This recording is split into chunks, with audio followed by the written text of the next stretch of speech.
بونجور. اليوم حابة أقدم لكم كيف بنعمل اللبنة، بس بتمنى عليكم يلي حب الوصفات وبعد ما اشترك معي بالقناة ما ينسى يشترك حتى يوصلكم كل وصفة بنزلها على اليوتيوب. وهلأ خلينا نشوف سوا طريقة التحضير. وهلأ لبلش أعمل اللبنة أكيد بدي يكون محضرة اللبن. أنا ديجا عملت فيديو كيف بنعمل اللبن، فيكن تتفرجوا عليه إذا حبيتوا. هلا اللبن لازم حط له ملح. أنا هون لأنه عندي 2.5 لتر حليب عملتهم لبن، بدهم ملح ملعقة كبيرة وملعقة صغيرة ملح. وهلا بحرك الملح باللبن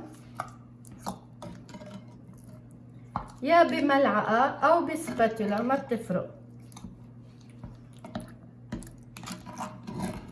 أكيد أنا هون عندي اللبن مسقع كان له يومين بالبراد. وهلا هون حركت اللبن بالملح، ذوبت الملح منيح. وهلا رح أشعكم بشو رح فرغ اللبن. أنا هون عملت أوردر على الأمازون وجبت كيسين لبنة، كيسين هن قطن، رح أشعكم إياهم. طلع لي كيسين.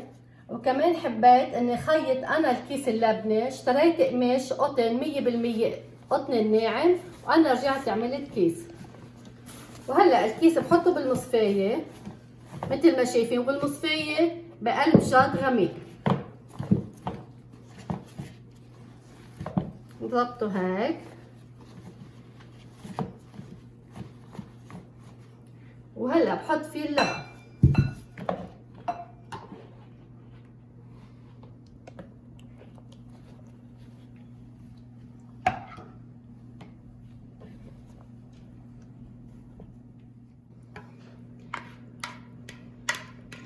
من بعد ما صار بقدر اشقل الجاط بايدي، شقلته وفرغت اللبنات كلهم بالكيس.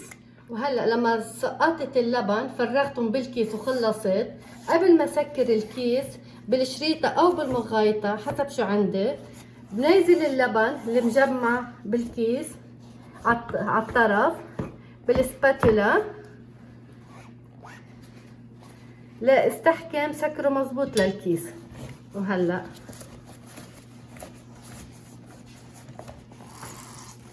بجرب اعصر شوي للكيس اللبنه بايدي لحتى لي نيزل اللبنه قد ما فيي.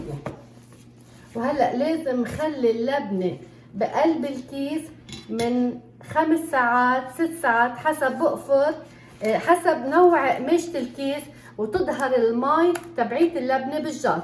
بس كل ربع ساعه نص ساعه لازم كب المي منه. شفتوا دغري نزل المي. هون لازم كبهم بالمجلة. وبرجع لكم بعد شي 6 ساعات.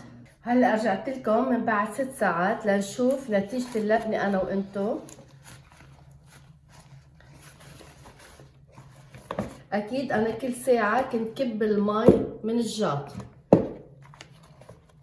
هيدي اللبنة بالكيس. اول شي بجرب نظف الكيس قبل ما اشيل اللبنة. تكون محضرة جاط نظيف، بفرغ اللبنة بالجاط. وهلا هيدي اللبنة عندي جاهزة، صار فيي اسكب منها. حط بالصحن.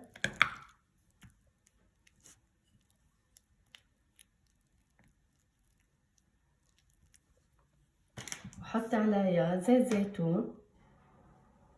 اللبنة كتير طيبة مع زيت الزيتون. إذا حبيت كمان فيي رش عليها شوية زعتر. وإذا حبيت لبنة مطومة فيي دخلها توم ناعم مهروس مع نعناع يابس، بصير عندي لبنة مطومة. وبتمنى يكون نال إعجابكم، جربوها كتير طيبة. باي باي.